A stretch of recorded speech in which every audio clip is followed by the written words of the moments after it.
উফ, আজ কাজ করতে করতে কোমরটা ধরে গেল, মাথাটাও কেমন যেন ঝিমঝিম করছে। এখনো ঘরটা গোছানো বাকি।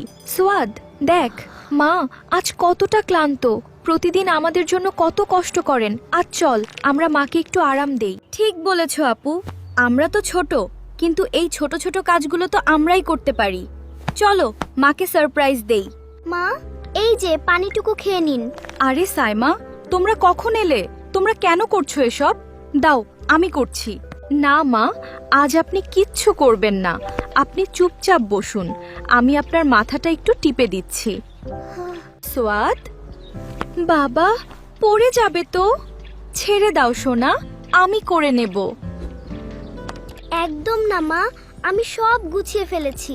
মা, আমরা বইয়ে পড়েছি আমাদের প্রিয় নবী বলেছেন মায়ের পায়ের নিচে সন্তানের জান্নাত। আমরা যদি আপনাকে একটু সুখী করতে পারি তবেই তো আল্লাহ আমাদের উপর খুশি হবেন। তার মানে মা, আপনাকে খুশি রাখলে আমরা জান্নাত পাবো, তাই না? হ্যাঁ বাবা, যে সন্তান তার মা বাবাকে সম্মান করে, সেবা করে, আল্লাহ তাদের জন্য জান্নাতের দরজা খুলে দেন।